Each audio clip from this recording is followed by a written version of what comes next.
बंगाल की जीत के बाद केजरीवाल ने बीजेपी और पीएम मोदी को चुनौती दे दी है, लेकिन बीजेपी के मिशन पंजाब में टारगेट पर आम आदमी पार्टी है। इसके साथ ही बीजेपी की नजर यूपी में हैट्रिक पर है, ठीक वैसे ही जैसे असम में जीत की हैट्रिक लगी है।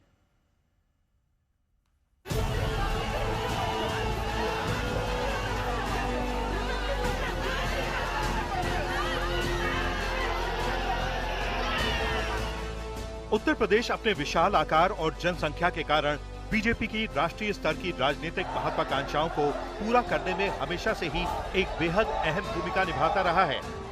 80 सांसद यानी लोकसभा की लगभग 15% सीटों वाला यूपी 2014 में संसद में बीजेपी को पहली बार बहुमत दिलाने में अहम रहा था। तब इसने पार्टी की कुल 282 सीटों में से 71 सीटें दिलवाई थी। और जब समाजवादी पार्टी के नेतृत्व वाले गठबंधन ने 2024 में बीजेपी की सीटों की संख्या 62 से घटाकर 33 कर दी, तो बीजेपी बहुमत से पीछे रह गई और बहुमत पाने के लिए उसे अपने सहयोगियों पर निर्भर रहना पड़ा। 2024 में बीजेपी को झटका देने के बाद अखिलेश यादव अब पीडीए यानी पिछड़ा दलित अल्पसंख्यक के सामाजिक गठबंधन को और मजबूत करने की उम्मीद लगाए बैठे हैं। ऐसे में सत्ताधारी पार्टी से ये उम्मीद की जा रही है कि वो अपना समर्थन आधार फिर से बनाने के लिए कदम उठाएगी। ये समर्थन आधार गैर यादव ओबीसी और गैर जाटव एससी समुदायों से बना है, जो लोकसभा चुनावों के दौरान पार्टी से दूर चले गए थे। जिस समाजवादी पार्टी ने संसद में महिला आरक्षण को रोका है, उसे भी यूपी की महिलाओं का आक्रोश सहना पड़ेगा। महिला विरोधी समाजवादी पार्टी कुछ भी करके अपने पाप को कभी धुल नहीं पाएगी।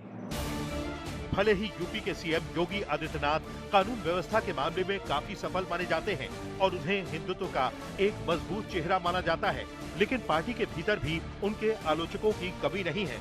उम्मीद है कि पार्टी अगले साल होने वाले चुनावों से पहले सुधार करने वाला कोई अहम कदम उठा सकती है। सूत्रों की माने तो एक तरफ यूपी में टीम योगी यानी उनके मंत्रिमंडल में फेरबदल की कवायद चल रही है, दूसरी तरफ संगठन में भी बदलाव के साथ प्रदेश अध्यक्ष पंकज चौधरी की टीम बनाने की कवायद जोरों पर है। इस सब के बीच यूपी के महामंत्री संगठन धर्मपाल सिंह 2027 के चुनाव में फतह के लिए फोकस कर तैयारी में जुटे हैं। वो बीजेपी के चुनाव जीतो अभियान को तेज करने में जुटे हैं और पार्टी का राष्ट्रीय नेतृत्व 2027 के यूपी चुनाव में हैट्रिक की उम्मीद लगाए बैठा है। पीएम मोदी गंगोत्री से गंगा सागर तक वाले जिस मिशन की बात करते हैं, उसमें उत्तराखंड भी है, क्योंकि उत्तराखंड में हाल के दिनों में कांग्रेस ने नई ऊर्जा दिखाई है। ऐसे में बीजेपी के मिशन 2027 में उत्तराखंड भी अहमियत रखता है।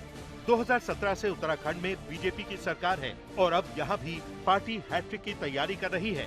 आपको बता दें कि राज्य दर राज्य विपक्ष के पांव भले ही उखड़ रहे हों, लेकिन बीजेपी जिस राज्य में एक बार आती है, वो वहाँ से आसानी से नहीं जाती।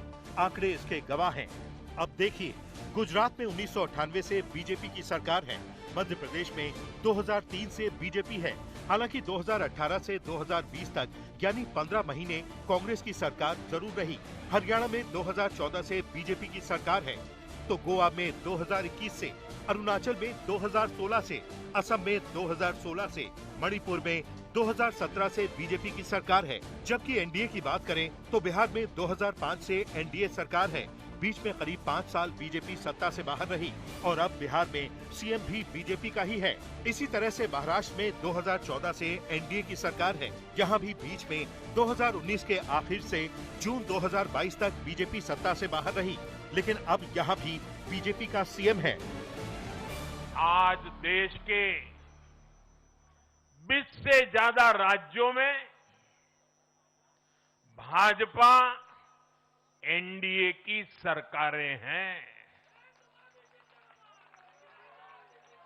हमारा मंत्र है नागरिक देवो भव। जनता साफ देख रही है, जहां भाजपा वहां गुड गवर्नेंस, जहां भाजपा वहां विकास।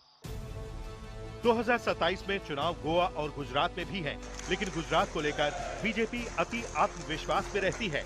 गुजरात में बीजेपी की सरकार को हिलाना आज भी मुश्किल ही नहीं, नामुमकिन सा लगता है। 10 दिन पहले गुजरात के स्थानीय निकायों के परिणाम आए हैं। वहां बीजेपी 2.5-3 दशक से जनता की सेवा निरंतर कर रही है और हर चुनाव में जनता बीजेपी को आशीर्वाद के नए रिकॉर्ड बना रही है।